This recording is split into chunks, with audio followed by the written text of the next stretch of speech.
au métier de l'économie suñu école bi nga xamantene ni fofu lañuy tagaté ndaw ñi ba nopi dal di leen di duggal ci ay bërepp ñu dal di tagatu Cheikh Ahmadou Bamba Mboup mom moko dal di initier mbokk yi xalé yi nga xamantene ni sérigraphie lañu bëgg mën nañ leen defal formation durée 15 jours informatique bureautique itamit am nañu ko pour une durée d'1 mois formation certifiée agriculture élevage informatique entrepreneuriat restauration sérigraphie mécanique auto gestion de caisse infographie maraîchage amna ci yo xamanteni ni durée bi 3 mois la yi 1 mois yi 15 jours amna sax 5 jours te li ci gëna neex moy am nga attestation bo xamanteni ni dinañ la ko délivrer bis bo paré sa formation ba paré nak ñu dal di lay tek ci benn bërëb bo mëna liggéey mbokk yi attention nombre de places limitées ouverture des inscriptions c'est à partir du 13 février mu melni tambali na ñi ngi Parcelles Assainies unité 22 villa numéro 244 téléphone 33 857 50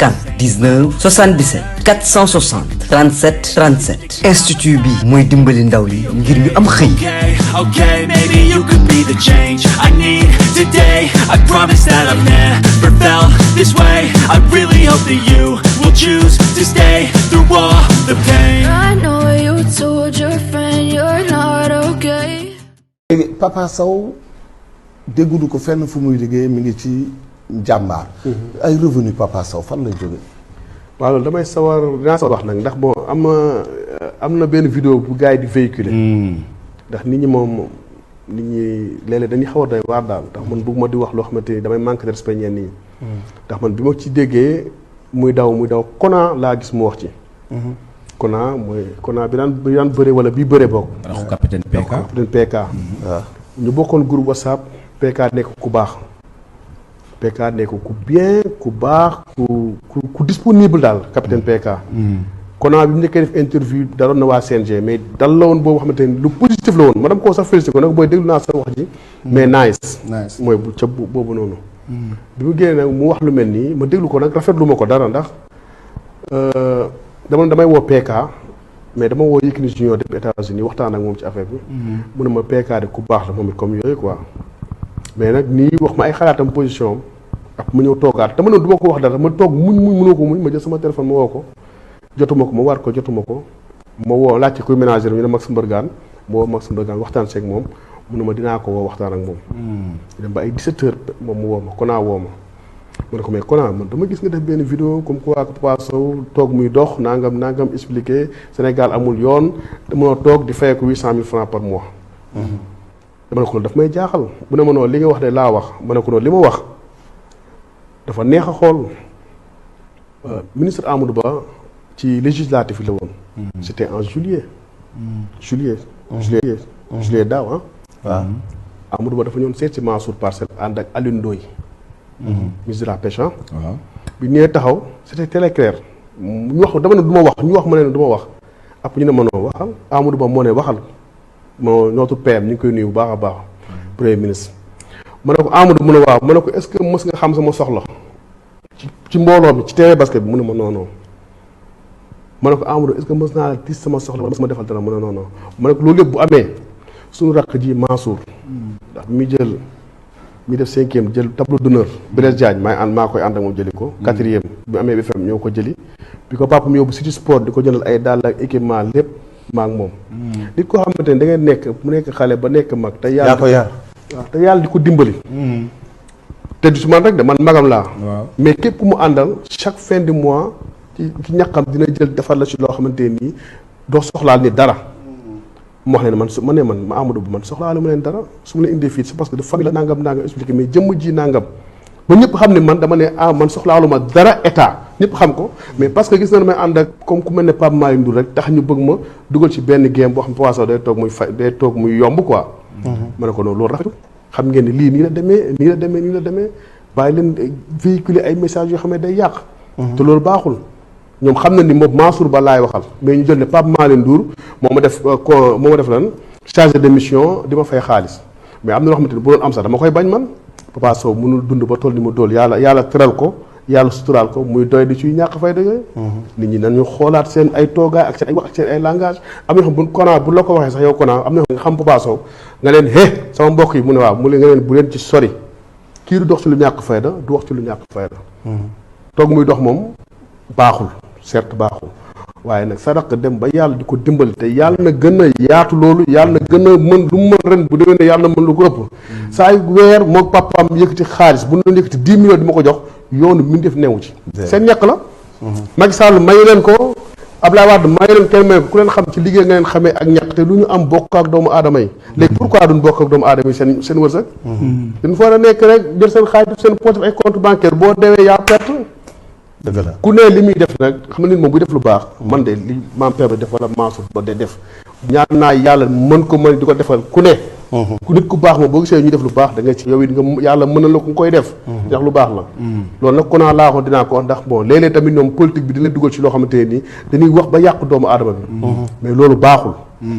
lépp loo am ci tricherie yi da ngay jàppal ni lii baaxul lan jël fi ñu war a teg loo xamante ne lu baax la ñu ne lii lu baax la lu rafet la ñu ne rafet la lu bon nag man foo mënti bokk dama naan lii dafa bon lii baaxul du ma ci ànd maa Papa Sow li nga wax déglu nañ ko li mu wax déglu nañ ko Papa Sow dafa wiiri wax ci dafa wër ndomb wax ci maanaam jaaraatu fa mu jaaroon ca wax ja taxaw publiquement na man damay toog muy dox dañ may fay man bu doon bu mujj bi dane am ku am bu ñu neexee yëg 10 millions may ma ko waxee wu ko woon moom xam nga ñu dinoo baax di wax rek man liggéeyuma ci damay am salaire 800 000 francs par mois kenn musuma gis ci bureau jàmbur may ñaan man liggéeyuma ci damay am salaire 800 000 francs par mois kenn musuma gis ci bureau jàmbur may ñaan tey bu taxoon ci kanam devant ci baar bi waxaat comme ni mu waxee ñu tegalaat ko nu waxoon day daam parce que wax ji c'est pas la même chose Papa Sow da nga ne yow Papa Sow da nga ne damay toog muy dox dañ may fay 800 000 par weer te liggéeyuma lii yaa ko wax Papa Sow nga ñëwaat ci Bantamba TV nga ne man waxuma naa nga damaa waxuma damay kii wala kii laay jàpp ñoom ñoo am seen yéene di ma may te ku ma may bu ñu may lu ëpp 10 millions ma koy jël xam nga may la wax ak fayeeku may ak fayeeku bu fayeeku kuy liggéey moo koy def gis nga yàlla mii yàlla boo defee lii mu may la déedéet day fay yàlla sax mayewu day fay waaw da ngay jëf mu fay la gars yi ñoo xam ne naan yàlla moo ñu may lii déedéet am nga loo jëfoon mu fay la ko mais nag olof moo naan yàlla dañ ñaan yàlla mu may ñu déedéet déggoo ñu ne yaay maay joxe yaay nangu yàllaay fay waaw dégg nga maam yàlla sax ku ko liggéeyalul du la fay léegi soo taxawee ci penc mi ci dëkk bu pauvre bu mel nii ne man damay fayeeku 800 000 francs tëdd sama kër te man xëyuma yaa ko wax damay tëdd sama kër chaque weer ma fayeku 800 000 soo ne woon damay tëdd sama kër chaque weer ñu may ma 800 000 yaa lay may 800 000 su du yoon newu ci ndax man mii am na peut-être am na koo xam ne mu may xaalis par weer te du ma ko wax am na kenn ñun ñi ñëpp ay faqiir lañ ñun ñi ñëpp am na ku ñuy may kon ñun terewuñ kenn may kenn mais naa fekk weesul nga toog ci plateau bi comme si que Kona dafa laa waxal tey man te moom sax dafa wax lu am solo dafa wax mu ne Kona bi ma woowee tey laa leen wax bi ma woowee lu ma daf maa woo téléphone 2 fois jotuma parce que man guddi laay liggéey bëccëg laay nelaw ma yeewu ay 5 heures xaw ma sax moom la may topp répertoire parce que yoruma woon numéro may topp répertoire diw ñu ma woo ba woo ko jot ko ne ko mu ne ma ban la Papa Sow ma ne ko waa grand ñu ngi ziar ba yaa ngi ci jàmm mu ne ma maa ngi ci jàmm na ngeen def ñu expliqué mu ne ma mais man Kona dama gis sa benn vidéo nga def Walfadjri moom laa leen ni sax tëgtal bu ngeen gënee partagé ñu gën a amaat maximum de personnes parce que sànq demoon nañ ba egg presque ay 300 et quelques mais dafa daggoon bu ñu demee ngeen gën a aj live bi parce que lu ma wax Walfadjri laaj indi teg ko ci table bi dégg ngeen ma bi mu ma waxee loolu mu ne ma dama dégg sa benn vidéo boo def Walfadjri boobu maa ngi ko defoon le 16 mooy jour bi ñuy woo Ousmane Sonko le 16 jour boobu laa ko def foofu mooy jour bi ñu koy njëkk a pamte du ko dugal ci oto bi waaw merci dégg nga Walfadjri laa ko defee dégg nga mu ne ma dama ko seetaan nga ni man damay toog moom maa wax de Papa Sow mu ne yow nga ni yow damay toog état bi di ma fay 800 000 par mois ma ne ko mais man papa waxuma loolu man li nga wax yow loolu laa wax te li nga wax yow da ngaa def dama nekk ko muy dégg ma ne ko da ngaa def une erreur de communication bu fekkee jubluwoo ci loolu da ngaa def une erreur de communication mu ne ma lu tax ma ne ko yow man mii amaana am na ku may lu ëpp liñ lay may par weer mais boo ne woon may du ma ci wax ndax may nag alal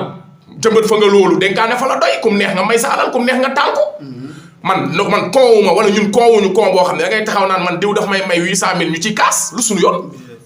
même bu dee état bi moo lay kay may ñun lu suñu yoon après ñoom bu ñu fi jugee ñu audit leen fan lañ dugal alalu Sénégal loolu seen affaire la mais ñun suñu yoon du ci nekk mais da nga ne damay toog tëdd sama kër nii la ko Papa Sow waxee vidéo bi mu ngi ci internet damay tëdd sama kër chaque mois ma fayeeku 800 000 moo tax yéen gisoo leen ma seen bureau yi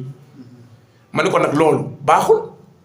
ndax ñun jeunesse bi bu ñu déggee ni dañ naan kon liggéey amatul solo kon amal relation rek soo amee relation mais jaratul ngay liggéey fii laa waxee ma ne Papa Sow warul wax ma ne ko waroo waxee noonu dangaa def une ma wax ko ci téléphone bi ma ne ko dangaa def une erreur de communication ndax wax boobu nga wax noonu tey lim lay yàqal moo ëpp lu mu lay defaral nii laa ko waxee muy dégg billaahi wallaahi tallaahi yàlla na jullit yëpp dugg àjjana mais papa loolu waxoo ko ci télé Békaye Mbaye bi da nga ne rek woo naa ko mu mel ni que sax man damaa assumé ni dama laa tooñ déedéet ba nga ma woowee dama ne la tooñu ma la tey tooñu ma la ëllëg te waxuma it ne diw moo lay may wala diw dama ne li nga wax lu ñu war a condamné la ndax dañoo am ay doom ma ne leen poste la poste mu ngi nële am nañu fa nekk waaw la poste man am naa fa lu fay jaar par mois sama xaalis dafay jaar pour ma jot si lu ne laay daj xamal la ñu ma fay liggéey la mel kon ñun ñii sax pour ñu jot suñu salaire loolu la ñuy daj la poste nga xam ni patrimoine national la mooy poste finance te noonu la amee ci yeneen entreprise yi léegi ma gis ay sénégalais yuy liggéey am problème mu jot seen salaire ma gisaat beneen sénégalais boo xam ne ñoom ñoo tolloo maqaama ci seen ci constitution bi tolloo maqaama ci droit yi mu ne man damay tëdd sama kër chaque mois ma fayee ko 800000 loolu dañ koy condamné papa muy yow muy Macky Sall muy Békaye ku ko mënti wax dañ koy condamné bu ko Ousmane Sonko waxoon sama condamné ko parce que même bu dee lu am la du lu ñuy wax ndax ça démotive xale bi mën na ko dégg tey ne kon man jaratul may liggéey jaratul may sonn jaratul may jàng kon naa fexe rek am ay relation ak ay nit su ma ko xasee ba am rek après anyway quoi man sama vie nice loolu lañ maanaam valeur yooyu lañ doon dénoncer pour ne loolu bu ko xale yi gëm loolu lu ñuy dénoncer la léegi nag bu fekkee ni mu ngi dem ngeen wax ñu bu fekkee ngeen laal kër yi ngeen gën a aj live bi parce que sànq amoon na doole su ngeen ko amul doole rek day gaaw a mën na dagg parce que gars yi moom xam nga dañoo jubadi yaa ma gën a xam mais na ngeen may doole live bi Mbaye ñu may ko doole ñu may live loolu sax mooy gën parce que bu ñu xoolee live bu xawee kii tuddi yaay seen saay comme ni ko waxee rek léegi nag la ma wax wal fajri Mbaye moo ngi nii dañ maa laaj ne ma ndax mbër yëpp ay nervi lañ Mbaye damaa bëgg nga dem taxaw nga bësal leen li ma wax wal fajri ñu déglu ko muy wane ne rek preuve à l'appui ñun yàquñu deru kenn fa ku dul Papa Sow sax yàquñu sa der waaw xaaral ma yokk ko waaw ñun li ay fee la ñuy wax sosoluñu kenn waxuñu kenn loo xam ne lu bon la au contraire sax li ñuy xam yëpp duñu ko wax. man leen image baa ngi nii lii laa wax wal fajri. yëpp duñ ay mbër. waaye déggoo ma. ku bindoo ni tàmm ñu tëggee la ñaari boor. teeñ pourtant ñun kese nekkuñu ci town bi mais bu ñu waxee mbir bi rek xel yëpp ci mbër yi lay dem te pourtant mbër yi jub te baax te wóor te nekk patriote ñoo ëpp foofu soo gisee may énervé wu nii di dénoncer parce que dama xam ne ñu ngi yàq suñu der te ñoom seen intérêt bopp xoolal Papa Sow lu mu wax man maa ngi liggéey di fayeeku maa ngi toog sama kër di fayeeku 800 millions kooku war naa 800 000 xoolal loolu day wane ne rek anormal xoolal am na ñuy liggéey xoolal kenn du leen fay parce que nii daanu na ña fay liggéey dañuy toog 3 mois duñ mën a jot seen salaire léegi nga gis ko sénégalais bu taxaw ne man maa ngi tëdd sama kër ñu di ma fay 800 000 par mois ba pare ko wax ñëpp di ko dégg amoon na solo loolu ñëpp ci lu bëri lañ koy teg waxtu bi léegi Mbaye léegi lii lan laa wax ne Papa Sow état bi moo koy fay 800000 kan moo dégg fu ma nee Papa Sow état bi moo koy fay 800000 Mbaye dégguma ko xanaa loolu naqar nit rek lu mu tëx bu ngelawalee yëpp ko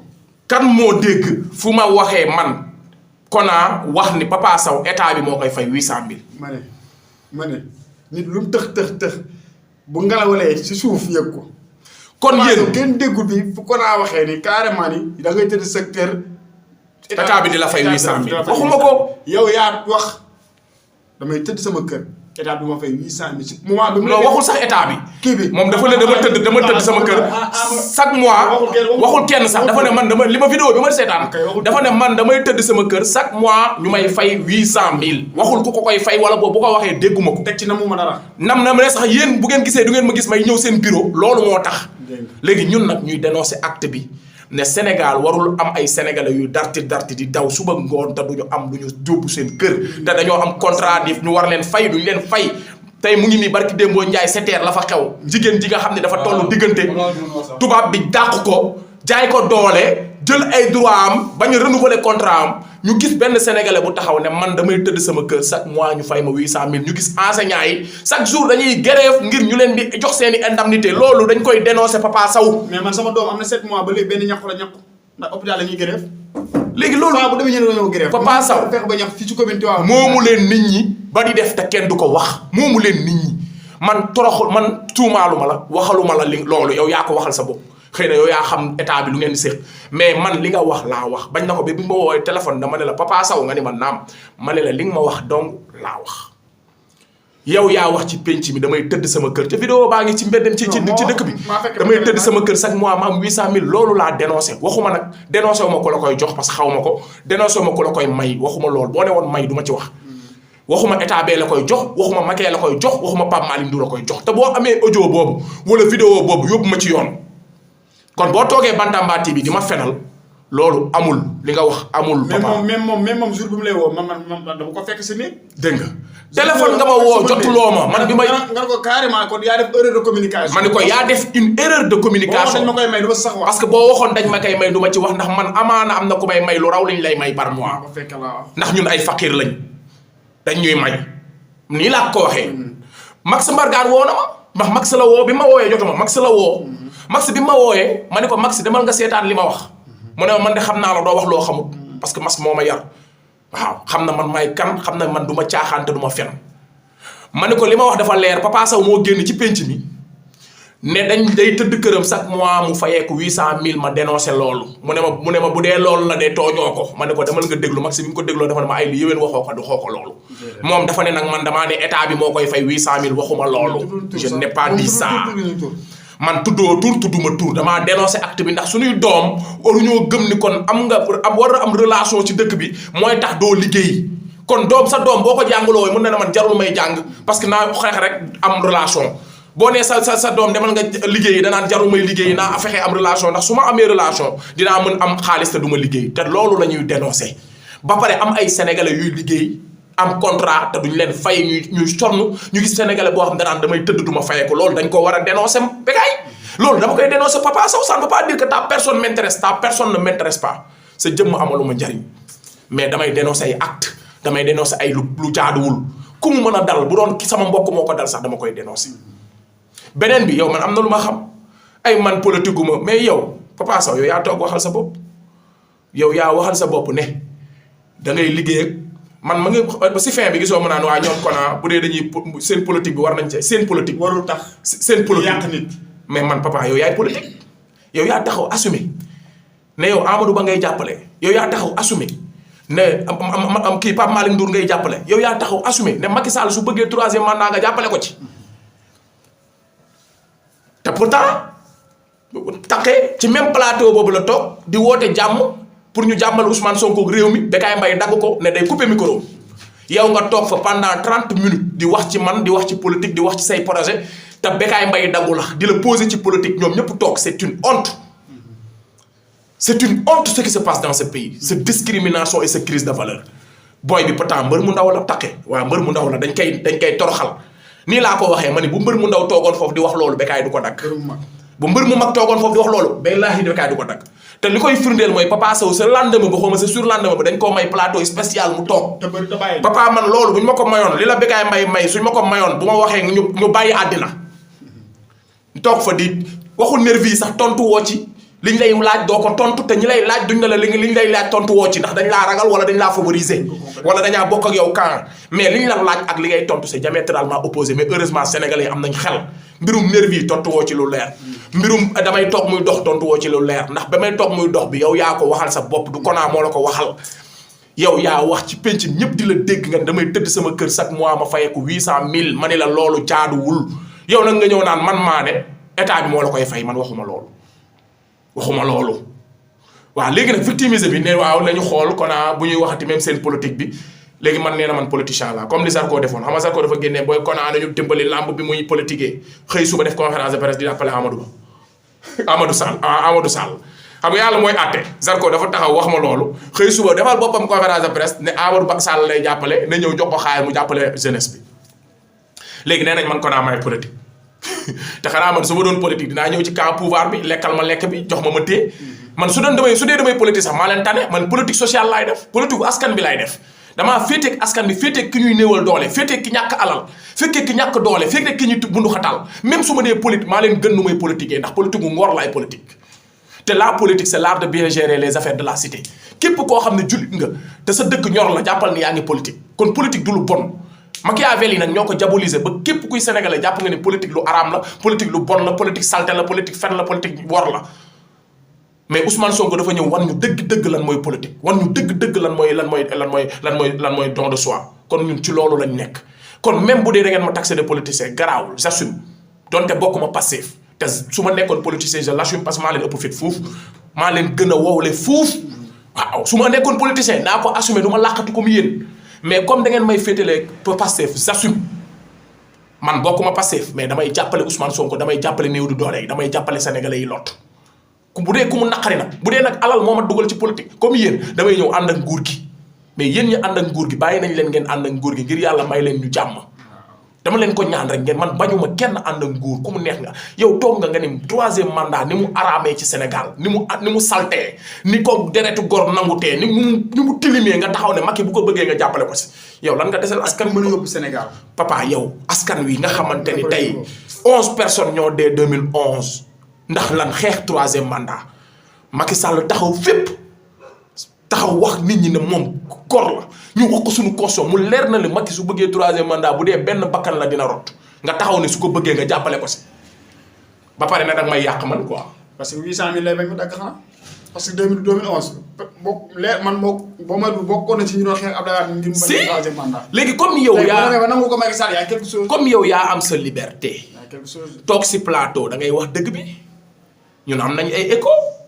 yow yaa waxal sa bopp Mame Malick Ndour da lay kii ngay recruter jeunesse bi di leen utal liggéey di leen dox ay cag-cag ngay wax cag-cag liggéey la te pourtant gouverneur de Dakar xaw ma préfet de Dakar.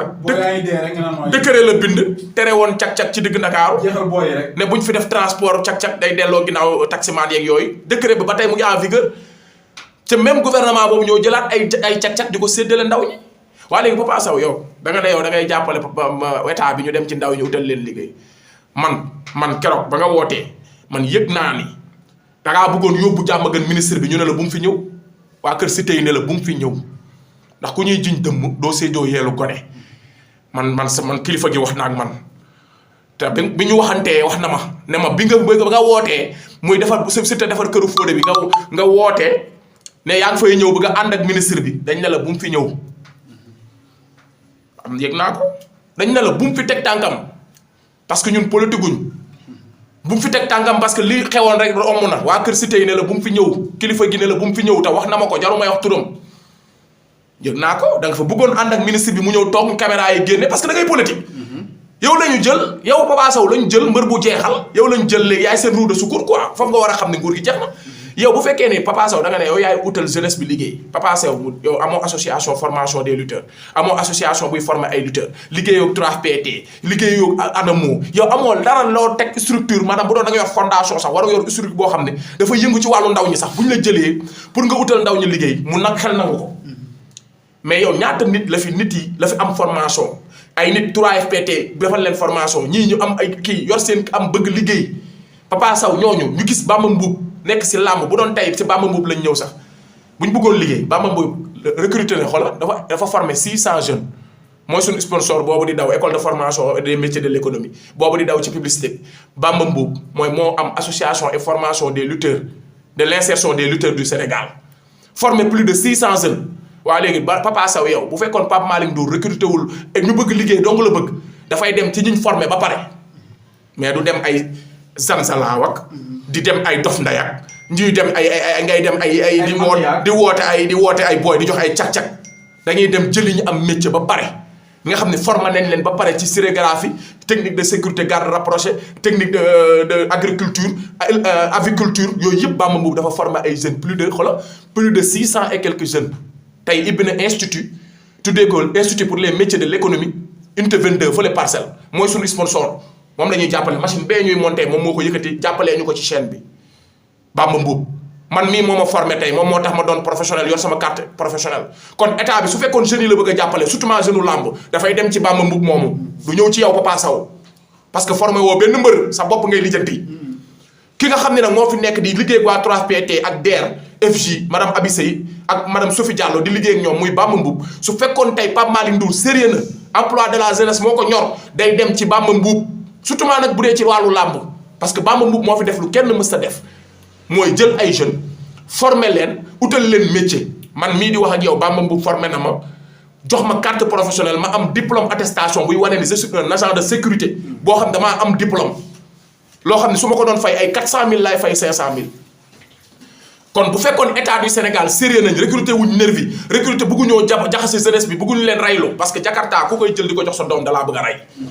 boo demee laajal waa Thiès yi boo demee seen hôpital bi salle Jakarta moo fa nekk ku fa dañ koo indi ñu salle Jakarta lañ ko tuddee tànk bu damm loxo bu damm dee tànk bu damm loxo capital bii nii gouverneur dafay tere woon circulation Jakarta te demal ci capital yi réew yi émergé yëpp da ngeen ne woon Sénégal émergent yéen a échec ngeen ni ñu woon Sénégal émergent 2023 ngeen di séddale ay cag-cag yéen a bon yéen amu leen vie yéen amu leen gàcce Sénégal émergent buy cag-cag mais ku mënul yàqul ku mënul baw lu yàq yow maanaam ñoom ñoo ñu waxoon plan Sénégal émergent 2023 10 ans ngeen ni jox jeunes yi ay cag-cag moo leen wax ni vous avez échoué Papa Sow toog naan waa dama koy woo damay ànd ak jeune dem ak ñoom ci jeunes yi pour ñu jàppale jeunes yi utal leen liggéey cag-cag la leen jox ñii mu jox leen ay iPhone 14 ñii mu jox leen xaalis loolu mooy liggéey papa léegi pendant 10 ans fu ñu nekkoon ñoom ban programme lañ teg pour jeunesse bi ñun fii la ñuy waxee. mais état Sénégal li mu recevoir ci ay diplôme yoo xam ne dañu jox ko ay diplôme pour ut liggéey kenn xamoo nu mu toll. nga bàyyi leen fa dem jëli Papa Sow. gars yi teg na ci bureau yi bàyyi leen fa dem jëli ci Papa Sow pour mu utal la ñu am liggéey mais Papa Sow ko suñu ko jox réew mi comme yow amoo compétence ba xamoo fu mu war a jëlee ñi nga war a liggéey ak ñu war a liggéey ñaata nit ñoo jàng ba pare teg seen i diplôme bind seen i CV bind lépp bind seen i demande jébbal ko ki nga xam ne mooy état Sénégal te moo doon war a accompagner ba sànq dig sa ngoon. léegi ñu dem jëli Papa Sow ne ko yaa ñuy wutale la ndaw ñi liggéey. ñii dañuy mujj di móol ay móol ñii di mujj di ay nekk ay emprunté gëla ñii mujj di jaay ay gerte. léegi may ñu dem jëli Papa Sow ne ko yaa ñu dem jëli ki nga xam ne Papa Sow ne ko yow lañ bëgg a utal ci ay ndaw ñu mën a liggéey. moo ko waxal boppam ci plateau bi ne day jàppale Pape Malick Ndour ak ministre bi ñu dem jëli ndaw ñi pour utal leen liggéey. c'est honte li kenn xamul lu muy turu. ñu bàyyi fi Bamba Mboup borom association fils. mais am ñu mais man sax dama ko bu dee ci milieu lamb xam nga Papa Sow nitu lamb la bu fekkee ñoom milieu lamb lañ bëgg a jàppale Bamba Mboup dafay nekk formation et de l'insertion des lutteurs du Sénégal barki Dembo Ndiaye Pape Modou Fall moo ko signé convention état employeur mu jël plus de presque 20 personnes insérer leen ñuy am tuuti salaire par mois tey jii Bamba Mboup formé 600 jeunes am jafe-jafe nu mu leen di insérer di tàllal loxoom état ay yoonu état faale wu ko mais état dem jëli ci Papa Sow état dem jëli ci Ada Fass état dem jëli ci Zarko Dof Ndeye état dem jëli ci Dof Ndeye ne ñooñu ñooy utal ndaw ñi liggéey léegi loolu nan leen ko mën a justifier quoi léegi Papa Sow moo toog ci plateau naan day jàppale nguur gi parce que da leen di utal ndaw ñi Papa Sow respecté ñu quoi et puis nga waxal ma lu ma wax man je n'ai jamais dit que dañ laa jox xaalis nguur gi moo lay fay wala fayu la wala nu mu mën a demee ñun musuñu la wax ay nguur gi moo lay jox 300000 ak 25000 mais dañoo condamné li nga wax te loolu lañ wax te ci lañ nekk ba tey kon booy wax da ngay wax dëgg te bi nga ma woowee aussi li ma la wax waxuloo ko ci plateau bi waaw dangaa wax comme si que damaa assumé ni dama laa tooñ te man musuma laa wax ni état moo lay fay 800000 dama ne la waroo wax ci penc bi da ngay tëdd di fayeeku waroo ko wax ci penc bi loolu laa la wax. moom ay waxam lañ nettali maam li Papa Sow wax fi mu jaar léegi lay wax ci jaaraat maam mooy ñu wax ci benn yoon te yokk soo fa ci si dara maa ngi ëppul yeesu Papa Sow li mu wax képp la ko naa wax man ne li ma déglu ak Sénégalais yi doo bokk li ñu jot a déglu xaw ma dafa gis beneen vidéo bu bokkul ak bii. bu ko gisee moom gisee vidéo bu ma naan na ma porte plainte mais Papa Sow boo gisee vidéo bu ma naan la yow état bi moo lay fay 800000 par mois yow Papa Sow porte ma plainte tëj ma ci kaso bi man xam naa ne boo ma porte plainte ñu tëj ma bu fekkee maa la tooñ porte ma plainte woo ma diffamation comme léegi da diffamation ngeen woote bu dee da ngaa gis ni man Papa Sow maa wax ci plateau télé wala audio que Papa Sow état bi moo koy fay 800000 francs par mois man bu dee maa ko wax nga gis ko tëj ma. li mu wax tegu ko fenn. te li mu wax war ko wax ci pays boo xamante ne bokk na ci 25 pays gën a pauvre ci àdduna ay nit di dee si couloir hôpital yi. ba pare contradiction nee na moom day wutal ndaw ñi liggéey te moom moo ne day tëdd chaque mois mu fayeeku 800000 léegi ndaw yooyu bu ñu ko déggee dañ naa kii xanaa daf ñoo yëpp kuy tëdd di fayeeku 800000 ba pare bëgg ñoo liggéeyloo mais ñii xëy ba pare mënuñu am 100000 francs yoo xam ne mënuñu ko yóbbu seen kër tey 100000 francs bala ñu loo ko fay ay jooy jàpp la parce que Serigne Ba mënul lool dara ngay xëy suba ba ngoon te 6 heures matin nga xëy war a wàcc ay 8 heures ci guddi wala 9 heures ci guddi say njaboot sax du ñu xàmmee bu baax ndax teel a jóg ak guddee wàcc yow Papa Sow nga tëdd sa kër nga ne yaa ngi tëdd sa kër ñu lay fay 800000 ku ko dégg loolu day indi sax siisu loolu day indi ñoo xam ne dañuy war a dugg ci loo xam ne waruñu benn domaine boo xam ne waruñu si woon dugg ndax lan wax ji ñuy dégg nii gi sa wax bal la